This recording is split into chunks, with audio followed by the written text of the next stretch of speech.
nimuze twicare mu kirambi ni heza bimenyera kivuruga mwese nimuze tuje mu kirambi ni heza mukirambi.com Mukirambi TV 1. Muraho neza, reka mbasuhuze nabifuriza ibihe byiza mwese aho mudukurikiranira ku migabane itandukanye y'isi, mukurikirana amakuru ndetse n'ibiganiro bya Mukirambi TV 1.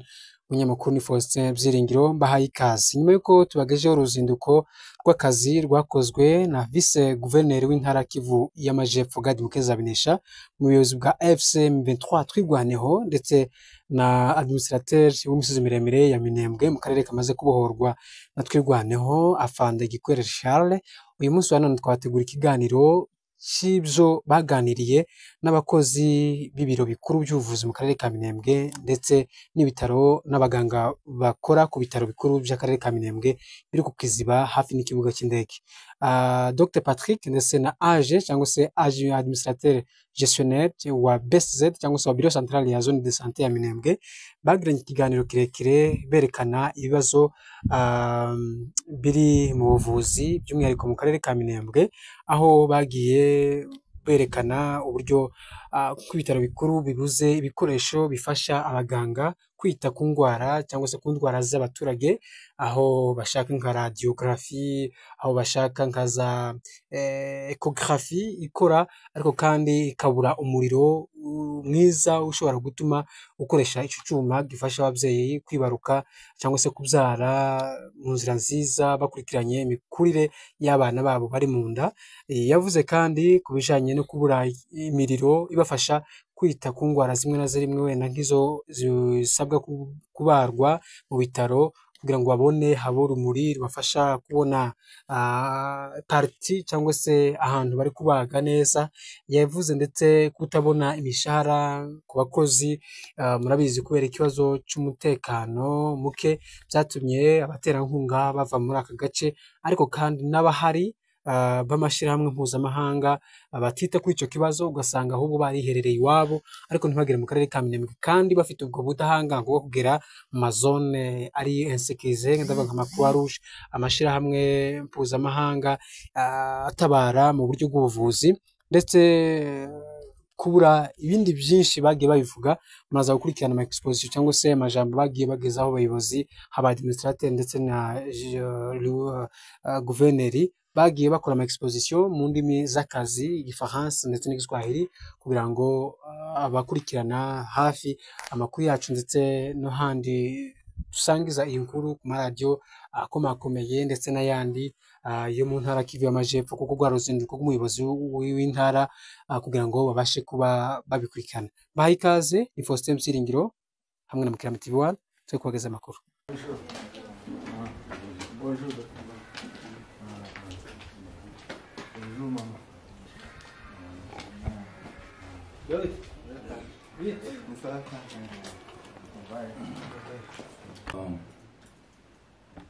Nashukuru kuwa hapa. Mimi kama mnajua ni administrateur wa administration ya Haut Plateau. Kwa majina ni Charles Makombe Gikwere. Tuko hapa mu visite officielle pour Hopital General ya Minembwe. Tumekuja kuwaona pamoja na mheshimiwa vice governor kusudi tujue huku mambo iko namna gani, yani shida ambazo mko nazo na vile kazi inaendelea hapa, kusudi mheshimiwa kwa tusaidie kwa kuendelesha kazi nzuri hapa. Sasa mheshimiwa, hawa ni daktari wa Hopital General ya Minembwe. Tuko hapa na ni wakati yenu ya kuongea nao. Karibu sana. Merci beaucoup bwana administrateur kwa kutupokea hapa. Tunashukuru pia staff yote ya hospitali, medecin directeur directeur na staff yote tunawashukuru.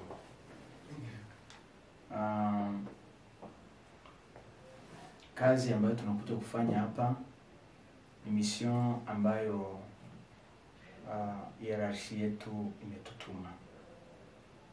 En d'autres termes, ça veut dire que au moment où je vous parle, le gouverneur est informé de ma présence ici. Alors, la mission principale, c'est pas autre chose. Nous allons voir avec vous, essayer de faire un état des lieux de l'hôpital. Nous savons que nous venons de traverser période ya makrize mavita ya nini. Kwa hiyo kwa leo mtaaktualize, mtuambie kazi iko namna gani, hali ya hospitali iko namna gani, na raporo ambayo itatoka hapa itafikia ngazi zote ambazo mnaweza kuzifikiria. Tutaisukuma mbali tuone kama inaweza kutusaidia. Wala en bref, hatuta wakawiza sana hapa, ni hiyo tumekuja mtufasirie kwa mafupi hali ya hospitali kwa leo. Merci beaucoup. Ni hospitali ambayo depuis miezi mingi ambayo imepita, ni hospitali ambayo iko natumika sans médicament.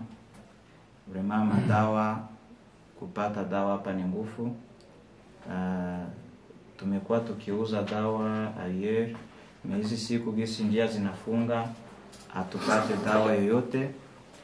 Ndio maana porque utunze mtu na hauna dawa, normalement mganga nasoma, lakini naye anasoma ili atumikishe dawa porque atunze mgonjwa pone. Lakini sisi hapa kama mnatuona hivi, hatuna dawa yoyote, tunatumika difficilement. On arrive même à diagnostiquer des cas. On connaît le traitement idéal à donner aux malades, mais vu le contexte actuel, vu situation yetu kwa ya vita na kukosa manjia, dawa hazipatikani. Ile ni defi moya kabambe yenye tunapata hizi siku ya kukosewa na madawa ili tuwasaidia wagonjwa. Defi ya pili, tuko milieu rural kama mnajua. Energie solaire mhopitale ni nguvu. Tulikuwa tukitumikisha mapano na mabatri, mais vima vita zenye zimepita huku, l'hôpital a même été aussi victime de ces guerres-là. L'hôpital a été aussi victime ya mapillages, démolition ya vitu fulani. Depuis miezi imepita 6 mois ou 7 mois hivi kama ndeza kumbuka. Donc on travaille sans énergie. Les malades donc wagonjwa na lala ku lampe torche. Donc lampe torche ndio inasaidia wagonjwa usiku. Donc mchana c'est la lumière du jour qui nous aide. C'est là maintenant ile ni kokote ya wagonjwa, mais côté yetu sasa na chez pour que tutunze. Imaginez opérer un malade, ouvrir l'abdomen d'un malade sous lampe torche. Là on ne voit presque rien. Donc c'est Dieu seulement qui nous conduit. Mais ici tunatumika, c'est vraiment des conditions très difficiles. Il nous arrive même à recevoir des malades qui nécessitent une assistance sous oxygène, mais vu que hakuna énergie yenye iko à mesure ku capacité ma machine, vraiment on travaille difficilement. Il est ni défi à pile à énergie mon hôpital. Vous comprendrez avec moi que tous les défis que nous avons vraiment découlent des situations dont on a traversé, des situations à vita. Utakuta, même c'est aussi un problème sérieux. On a traversé des moments où on fuyait même l'hôpital pendant un certain moment. On arrivait même à faire 2 semaines sans fréquenter l'hôpital. Et là, on trouvait que tout ce qu'on avait laissé comme matériel, matelas, draps, blanquettes emportés par des inconnus, cela nous a mis vraiment dans des conditions difficiles de travail. Il y a des malades même qui dorment par terre par manque de literie. Même si les malades peuvent trouver, mais les gardes malades n'en trouvera pas. C'est aussi vraiment un défi que nous sommes en train de traverser pour le moment. C'est-à-dire, lors du pillage, il ne s'agit pas seulement des produits pharmaceutiques. Il ne s'agit pas seulement des produits pharmaceutiques, Il y a même d'autres matériels qui étaient emportés, et ce qui n'était pas emporté a été abîmé. Et ce qui n'était pas emporté a été abîmé. On trouvait même des panneaux solaires traversés par des coups de balles qui n'arrivaient même pas à refonctionner encore. Et puis, dans ce même contexte-là, on trouvera qu'il y a même des infrastructures. Donc, sur le plan infrastructure, on trouve qu'il y a même des portes de l'hôpital cassées, certains lits de malades cassés, brisés. C'est là aussi, même si ce n'est pas beaucoup de portes, mais il y a beaucoup plus, donc quelques portes cassées que nous pouvons quand même présenter comme défi. Environ 6 portes, je pense. 6 portes 6 portes cassées métalliques. Et donc, et pendant même ce temps-là, si comme vous êtes venu nous rendre visite, vraiment nous sommes très honorés. On ne peut pas passer sans vous présenter aussi quelques besoins en matériel de soins. Vous trouverez que nous sommes dans un milieu reculé où, pour transférer un malade qui nécessite un soin par appareil quelconque, ça va nous demander un moyen exorbitant. C'est pourquoi nous, on suggérerait que si les moyens le permettent, avoir une radio dans cet hôpital rural que ce soit, c'est vraiment un atout. Avoir une radio, avoir quelques appareils comme les nébulisateurs et autres, c'est vraiment un atout. Parce que pour le moment, le seul appareil que nous avons pour aider les malades, c'est seulement l'échographie. Et l'échographie a des limites. L'échographie a des limites. C'est donc ce que peut faire la radio, l'échographie est fonctionnelle, malgré maintenant ce manque d'énergie. Parce que pour le faire fonctionner, il faut qu'on allume le groupe. Et vous connaissez, vous êtes aussi sans ignorer que même le carburant, pour allumer maintenant ce groupe qui peut nous aider à faire fonctionner notre échographe, c'est aussi un problème. Donc, avoir 1 million de francs ou 600 000 pour acheter un bidon de carburant qui peut faire fonctionner notre écho, c'est vraiment un problème. Mais s'il y aurait quand même une énergie, donc une source d'énergie efficace pour démarrer, pour allumer cet écho-là, ça pouvait aider. Donc, mais l'échographie quand même, l'échographe est en bon état et fonctionnel. Donc, en bref, ce sont là les défis majeurs que nous avons. C'est maintenant à vous de pouvoir. D'habitude, comment est-ce que vous vous ressourcez en médicaments? D'habitude, avant cette troupe. Oui. Avant cette troupe, on était en train de fonctionner avec les partenaires.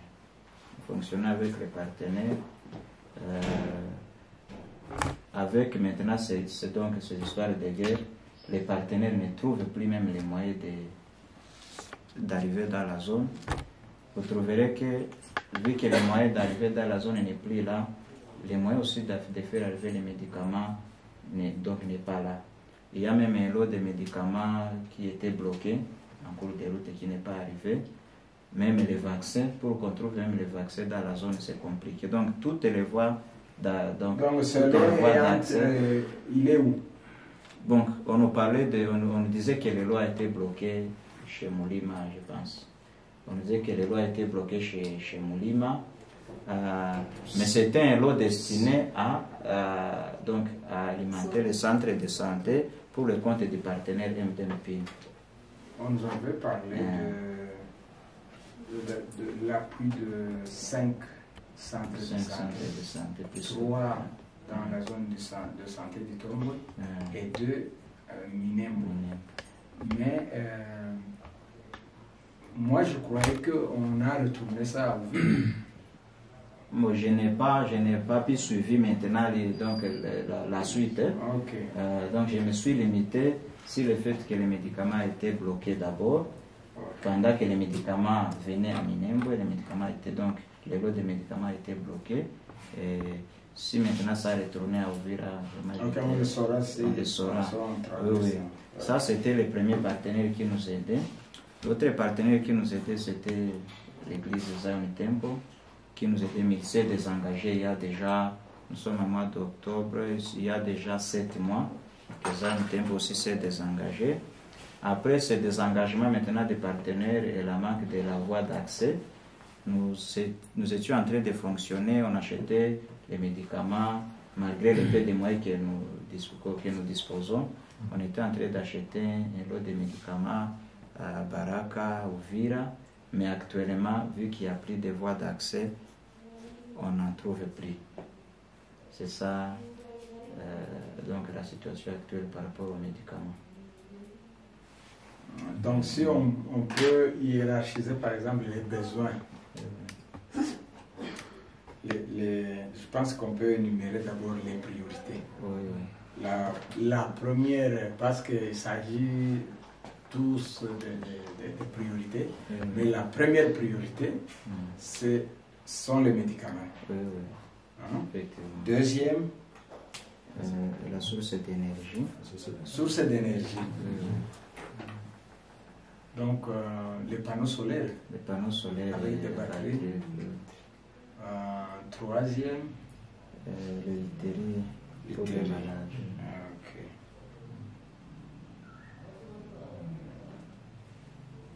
Ok. Maintenant, vous vous débrouillez comment pour venir en aide aux malades que vous avez ici? C'est un travail compliqué que nous sommes en train de mener. Dans des situations actuelles, pour trouver un médicament. Donc les médicaments sont devenus comme des marchés noirs, si on peut le dire comme ça en d'autres termes. Il y a une petite quantité de médicaments qui arrivent dans la zone. On ne sait pas la voie par laquelle ces médicaments sont passés. Vraiment, on ne sait pas. Alors, mais ce quand sont même, des arrangements. ce sont des arrangements très compliqués. Et maintenant, quand les médicaments arrivent dans la zone, une boîte peut-être de comprimés qui pouvait coûter 5 à 10 dollars, on est en train maintenant de les acheter à 100 dollars. Imaginez par exemple une boîte de paracétamol qui pouvait coûter 5 dollars à Uvira ou Baraka ou soit à Bukavu. Nous ici on est en train de l'acheter à 300 000 francs congolais. Donc actuellement c'est environ 170 dollars comme ça si je ne me trompe pas. Ok, j'aimerais que vous puissiez parler du fonctionnement de la maternité actuellement. Spécifiquement la maternité. Spécifiquement par rapport à la maternité. Donc, si vous avez écouté ce que j'ai dit au début, nous avons quand même un appareil pour détecter plusieurs diagnostics à la maternité, comme l'échographie. Vraiment, l'échographie, c'est l'examen idéal, c'est l'appareil idéal qui nous amène à diagnostiquer plusieurs cas. Quand même, ça, sur le plan diagnostic, ça va. Maintenant, les défis majeurs, c'est l'appareillage maintenant. Il peut nous arriver que nous dirigeons un accouchement et puis le nouveau-né arrive même avec une souffrance, par exemple. Maintenant, pour venir en aide de ce nouveau-né sans appareil adéquat, sans énergie, vous allez trouver que ça va faire sous forme d'un cercle vicieux, sans énergie. Même si on a cet échographe-là, c'est un problème sérieux. Quand même, à la maternité, on arrive à fonctionner, malgré ce manque de certains appareils. Et notre travail là, pendant lequel on fait des césariennes sous lampe torche, sans énergie, sans lumière, quand même, on y arrive difficilement. Mais quand même, on y arrive. Okay. Kuhusu wadaktari, vraiment selon contexte yenye tuko ama hizi siku hawatoshi. Tuko wadaktari wawili mumu hospitali ambayo iko na consultation, hospitali iko na maternité, iko na chirurgie, iko na services zingine zote. vraiment wadaktari wawili hawatoshi. Me utakuta kama yenye natuma hawatoshe ni ile kujikuta hospitali iko na moyen kidogo. Kusema kama tuangaje wadaktari wa mingi ambao hatuna ya kuwapa. Umu hospitali muko apare wa médecin, muko wengine waja tuko benef waja, me wenye wana beneficie prime ya leta inyeko kidogo. Ni watu walikuwa 5 mbele, 3 wakatoka hivi, kuna wake wa donc bawili. Donc ile kukosa mwae sasa mwae ya kuremunere mtu mwenye mnaangaje ndio inatuma tunasema tusofrire bisi tuko malgré le nombre yenye ko réduit, mais vraiment haisifiri. Hapa ku hospitali Vraiment hizi siku sécurité iko mzuri. Sécurité vraiment hizi siku ni naweza sema, même si on asema 100% n'existe pas, mais je peux me permettre de dire qu'à 100% nous sommes sécurisés. Parce que dans le temps, si on n'a pas passé la nuit à l'hôpital, c'était difficile de secourir un malade en provenant de l'extérieur. Par exemple, s'il y a un médecin qui vit à dehors de l'hôpital, pour venir assister à un malade la nuit, c'était compliqué. Même les malades en soi ne consultaient plus la nuit. Donc les malades n'arrivaient plus à l'hôpital la nuit. Un malade qui n'est pas venu la journée, donc il ne pouvait pas se faire soigner si maintenant il fait nuit. Maintenant, actuellement, les malades peuvent venir à 20h, ils peuvent venir à 21h, ils peuvent venir à 0h. Vraiment, sur les plans sécuritaires, vraiment ça va. D'ailleurs, nous sommes contents, vous pouvez vous remercier. On va vous remercier pour le travail que vous êtes en train de faire par rapport à cette question-là. Vraiment, c'est à chanter. On va demander même que vous continuez comme ça, que vous renforciez même, que ça soit plus de 100%, et le travail va s'améliorer. Merci. Na transport ya wagonjwa kama ambulance ambulance inatumika malgré ile yenye tumesema hapa nyuma, manke ya carburant ndio yenye inatuma vraiment on n'arrive plus à faire fonctionner l'ambulance. Donc le véhicule est là, stationné en bon état. Les deux Donc non, l'un n'est pas en bon état. Il y a un qui est en bon état parce qu'on a deux. Maintenant, par manque de carburant, vraiment on n'y arrive pas. Le carburant coûte trop cher. Avec 20 litres de carburant qui peut arriver à coûter 700 000 ou 800 000. Et puis un véhicule qui va consommer peut-être 5 bidons par semaine, c'est un coût qui nous a dépassé. Pour ce tableau d'état des lieux de l'hôpital, du fonctionnement de l'hôpital, actuellement, après ces affres de la guerre que nous avons connues ici à Minembwe. Courage, je sais que ce rapport, on va l'élaborer et on va l'envoyer à la hiérarchie. Nous espérons que peut-être le cri de la population de Minembwe, le cri des médecins de l'hôpital, le cri de tout le monde va arriver un peu très loin. Et espérons que peut-être il peut y avoir changement et les gens doivent prendre connaissance de la réalité de ce qui se vit ici à Minembwe du point de vue sanitaire. Je sais que vous souffrez, tout le monde souffre, donc il n'y a pas de salaire, il n'y a pas de quoi. Tout ça parce que notre milieu est enclavé. Nous n'avons pas accès, s'il faut prendre l'avion par exemple, c'est compliqué. Pas d'atterrissage ici à Minembwe et pourtant nous avons une bonne piste ici. Et puis si vous voulez faire la route, là aussi il y a des années que c'est fermé par les groupes armés. Il n'y a pas moyen pour disons quelqu'un de Minembwe, de circuler librement sur la route numéro 5, Minembwe, Fizi, Baraka, Uvira. Je sais que c'est compliqué.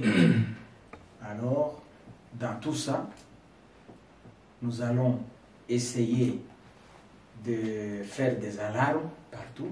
On va saisir et les autorités de l'AFC.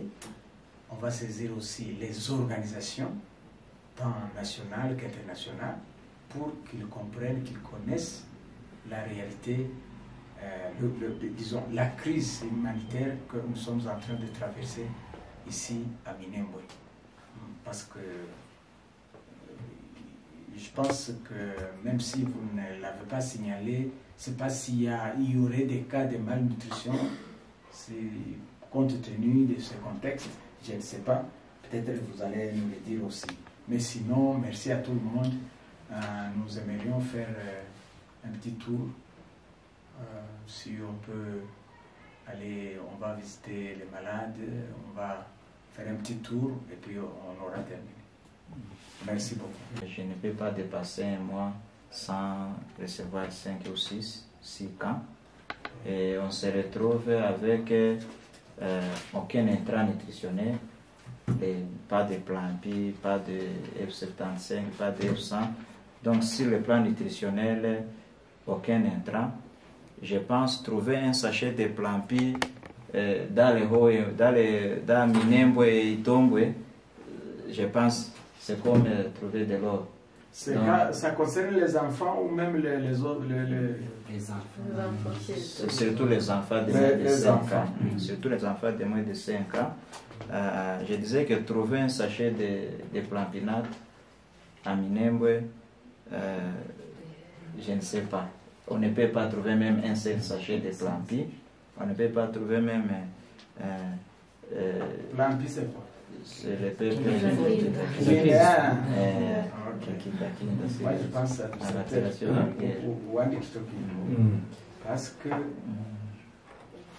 a besoin de santé soit mu bureau central tulimpata mkuu wate wa entite alikuwa mbele, tulikuwa naongea naye, tunasema karibu, tunakaribisha mkuu wa vice gouverneur kwa bureau central kwa kuja tuangalia, kwa kuja tutizama, tunasema karibu mu bureau central. Sisi ni wa bureau central. Sasa tulisema mimi ni age Shwari Rugusha, tuko na ba superviseur na médecin chef de zone qui fait l'intérim de chef de zone, tuko na ba superviseur. Sawa gisi mna familia kidogo au tunazitambulisha, ndio tunaendelesha. Mimi mwenyewe naongea ni age wa zone de santé naitwa Rugusha. Mama mwenyewe tuko naye hapa ni chargé na pharmacie anaitwa Nandora Queen. Docteur mwenye iko mbele yetu ni Dr. Rukumbuzi Patrick, anafanya interim ya chef de zone qui est empêché à Uvira. Wakatikati ni secrétaire comptable Gikwere Justin wa bureau central. Mwenzetu wa nyuma ni AC Sebika Bukalala, chargé de sensibilisation communautaire. Sawa gisi mnasema zone de santé, tutaenda tunasaidiana si wote. Zone de santé ya Minembwe, sawa gisi mnajua uswati tunaweza waambia iko na ma centre de santé 18 na hôpital général na centre hospitalier Rugezi.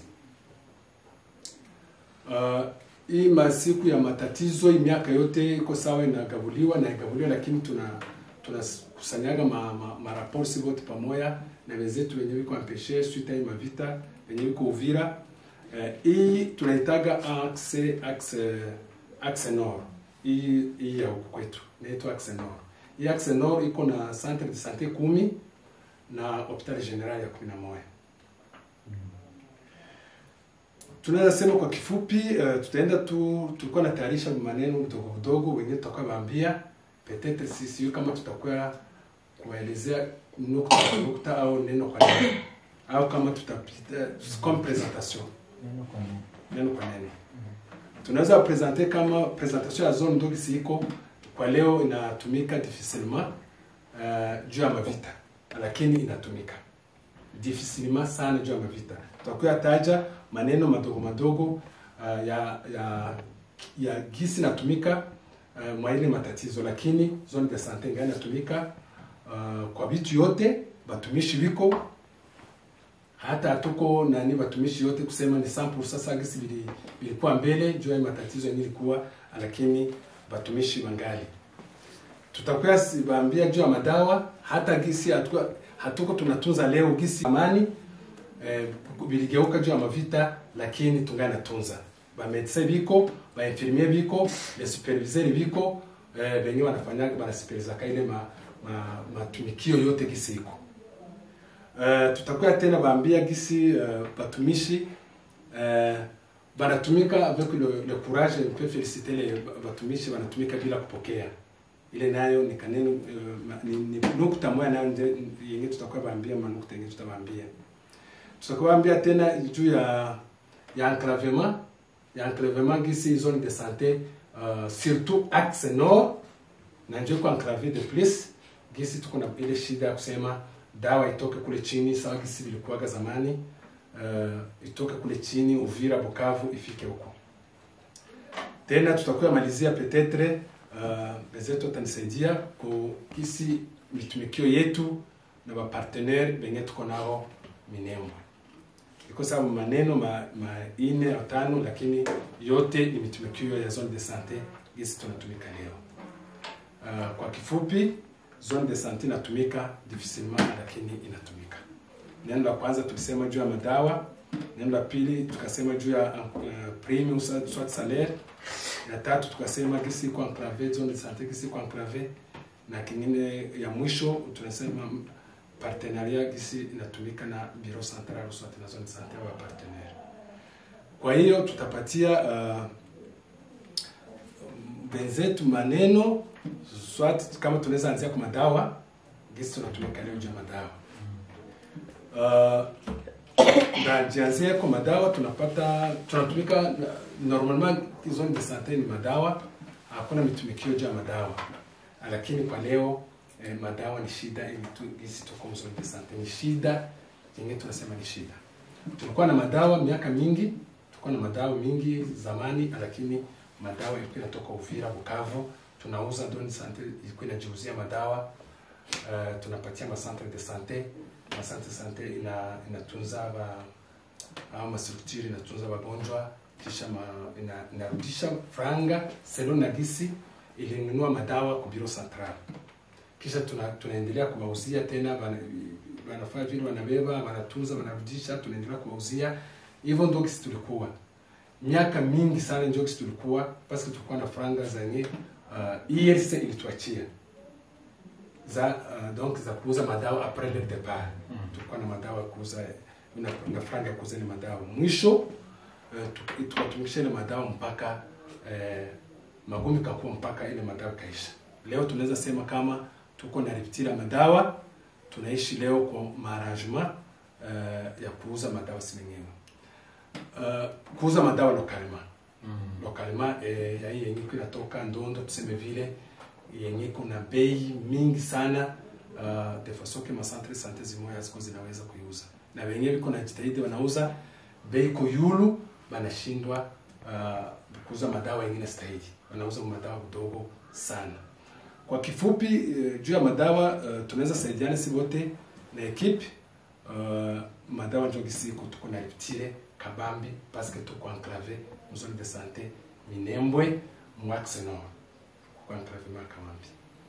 Kama Donc kwa ile ngao selon na gisiko tuambia kama madawa ilishindikana nikarudie. Okay. Naweza enda kwa pili. Suwe yetu ni riti totale niko kwa structure. Donc kusema ma centre de santé yote hakuna dawa. Vraiment à part madawa vidogo kutesha, ndio sema vraiment kwa riti hakuna dawa. Ma centre de santé yetu. Kwa kuongezea peut-être ma centre de santé shida ya hatari kabambi ni na ma centre de santé apuye ma centre de santé c'est comme partenaire na hawa wana dawa sawa kisi mwenzetu anasema na hawa wanakosa dawa sawa kisi mnasema dawa ilikuwa inatoka Uvira inapita Ndondo juste boîte par exemple kule Uvira ni $10 à 10 wanasema mais hapa ikinauza 250,000 300,000 400,000 na balikuwa na mafranga wao wa investissement ma centre zenye ziko apuye bulishaisha juu inali dawa kwa bei sana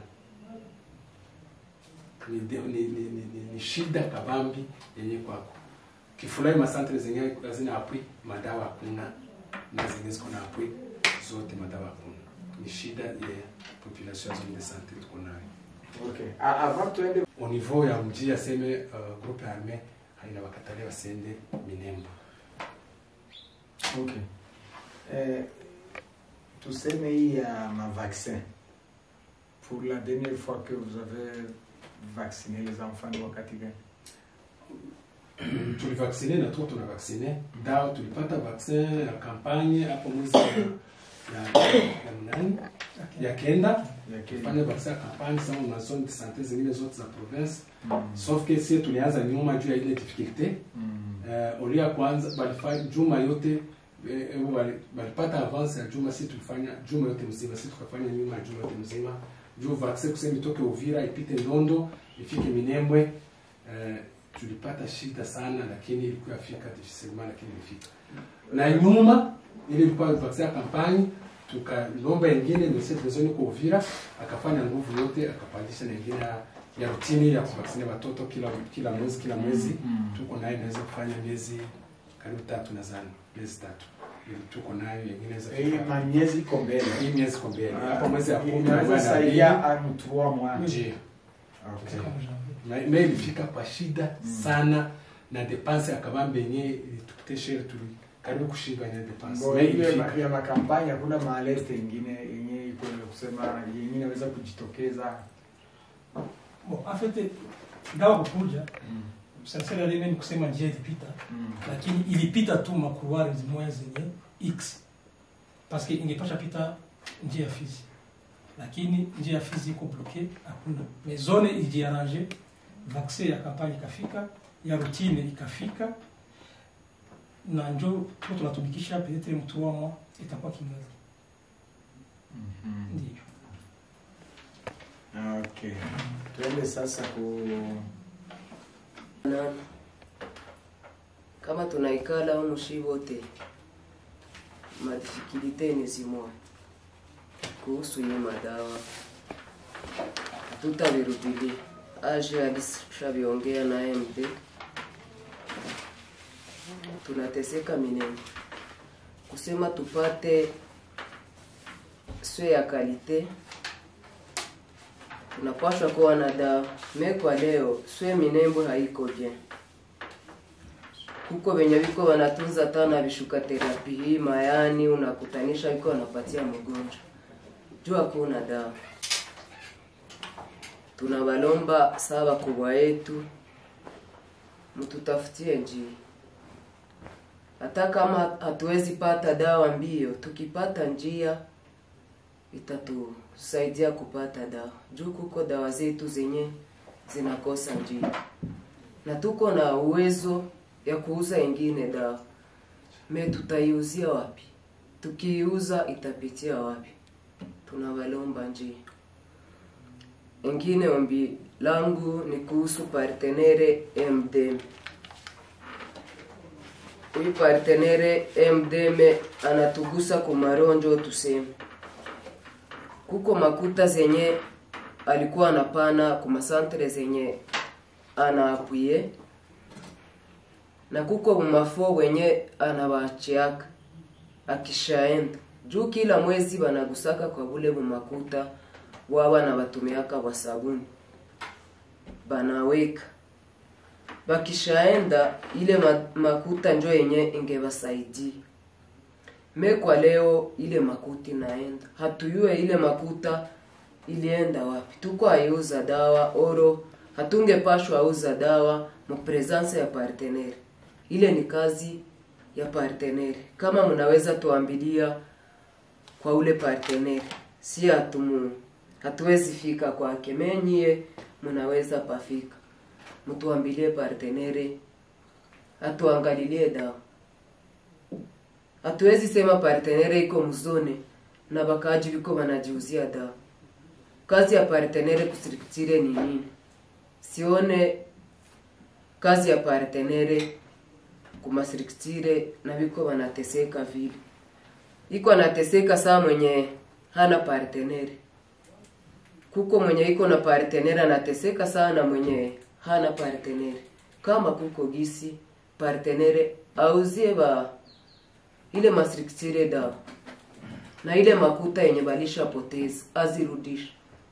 Na kama hakuna njia ya dawa, apane makuta, bataendelea kuuzia yale mamarshe zabo noir. Sawa, merci. Leo ina fonctionner difficilement sana na shida kabambi. Kulikuwa même si kulikuwa badogo wengi wanapata prime de risque, walikuwa badogo. Tukisema zone de santé yote mzima tulikuwa na baja 10. Mbele tulianzaga tuko baja bafika 54. Wengi wanapataga prime de risque, ndio tunaitaga ya leta. Mwaka jana mwanzo baka bloquer franga za mingi sana kati ya wale 54 mingi, tukabakia tuko 17, wale 54 wanapata ile prime de l'etat. Ni kidogo, ni insignifiant, ni kidogo sana, siwezi hata kuisema huko, lakini nayo mabali 17 wale walikuwa nabakia nayo ile 17 bakaikata kama ni kuikata sijui. Juzi ndo moya katikati ya wale 17, 10 ndio ilipata prime ya mwezi ya kwanza, mwezi 2025 janvier ndio walipata ile prime. Mwezi 17, 10 ndio ilipata ile prime ya mwezi ya kwanza mwaka, c'est-à-dire janvier. C'est-à-dire mwezi ya pili mpaka leo hawajapata prime.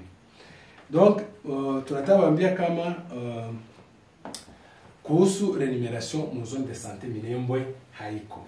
Walikuwa wanapata franga wanganga kwa kutunza wagonjwa, mule wanatosha kwa prime, wanatosha kwa franga kwa kusaidia, lakini kwa leo juu hakuna dawa, juu na hii magumu yote ilipitikanaka, na tunaweza kuambia kama hakuna prime, hakuna salaire wanganga tena kunapata.